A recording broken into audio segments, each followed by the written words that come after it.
Antes de explorarmos a origem dos japoneses, vale a pena refletir: quem são os japoneses atuais? Em 2025, a população do Japão é de aproximadamente 123,2 milhões de pessoas.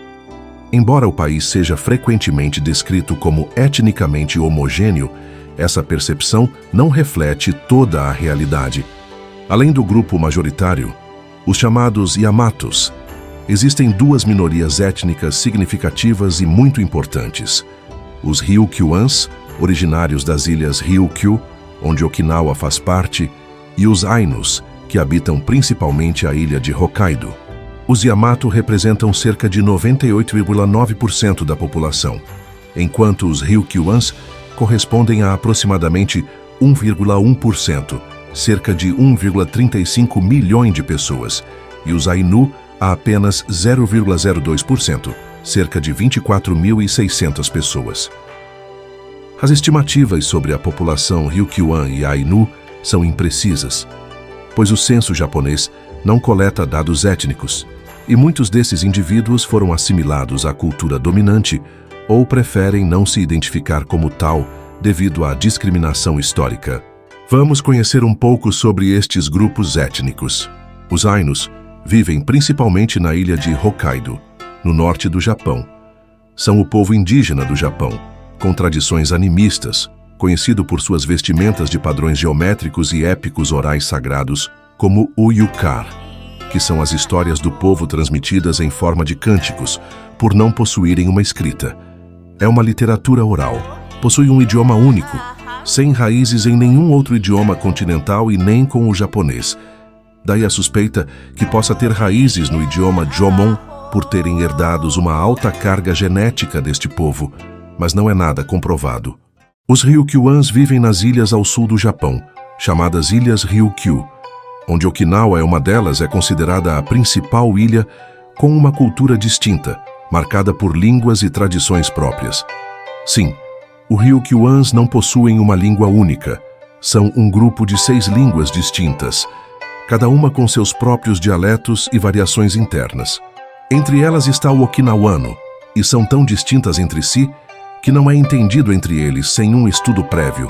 Não há um censo e nem dados oficiais sobre a estatística dos falantes das línguas de Ryukyu.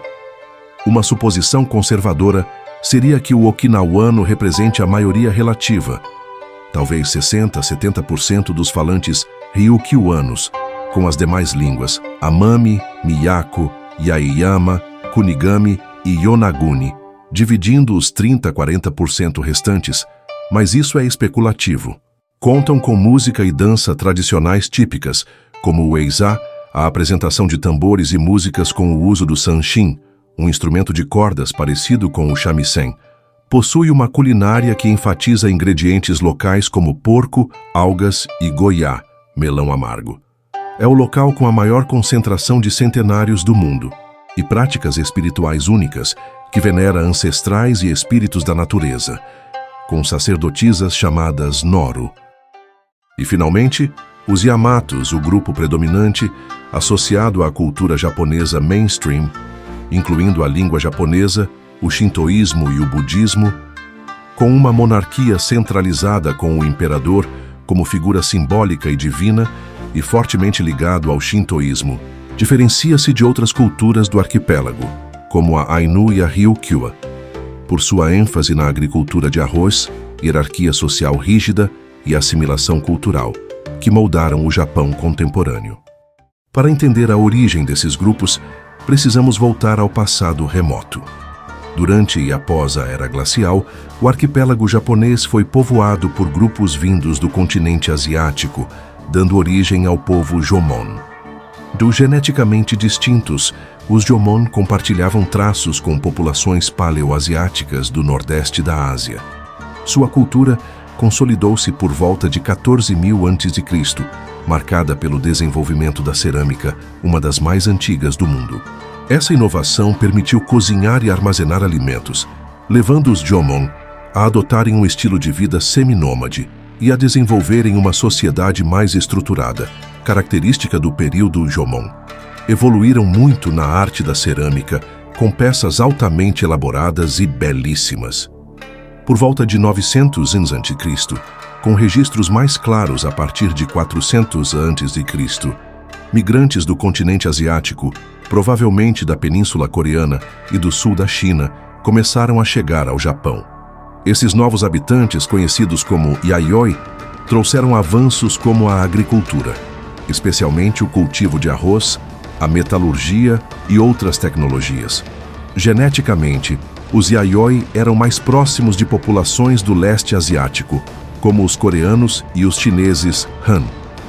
Mais avançados, eles estabeleceram sociedades organizadas, e o cultivo de arroz marcou o fim do período Jomon, dando início ao período Yayoi, oficialmente datado a partir de 300 a.C.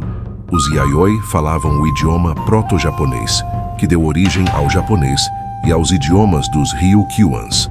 Os Yayoi se espalharam pelo Japão, interagindo com os Jomon, que já ocupavam todo o território. Essa mistura entre os dois povos deu origem às populações que formam os japoneses modernos, com variações regionais influenciadas por fatores geográficos, culturais e históricos. Foi desse processo que surgiram os grupos étnicos atuais, os Yamato, os Ryukyuans e os Ainu. A principal diferença entre esses grupos está na proporção de ancestralidade Jomon e Yayoi. Os japoneses modernos, os Yamatos, têm cerca de 10–20% de ancestralidade Jomon e 80–90% de ancestralidade Yayoi. Os Ryukyuans possuem uma proporção intermediária, com 30–40% de genes Jomon. E os Ainus têm a maior proporção de ancestralidade Jomon, chegando a até 80%. Ser japonês hoje não é só uma questão de etnia, sabe? É uma mistura incrível de língua, costumes, valores de união e aquela conexão especial com o shintoísmo, o budismo e as ilhas do Japão. Por muito tempo, ser japonês foi sinônimo de pertencer à etnia Yamato. Mas as coisas estão mudando. Com mais gente chegando de fora e um olhar novo sobre a diversidade, o Japão está começando a abraçar outras culturas. Um exemplo? O reconhecimento dos Ainu como povo indígena em 2019 e o cuidado com a cultura Ryukyuan, que está ganhando mais espaço. A identidade japonesa mistura influências da China, Coreia, budismo, shintoísmo e até do Ocidente. Hoje, o Japão é esse lugar super tecnológico e urbano, mas que não larga suas tradições milenares. Ser japonês é viver esse equilíbrio, valorizar as raízes e, ao mesmo tempo, abrir as portas para um futuro mais diverso e colorido.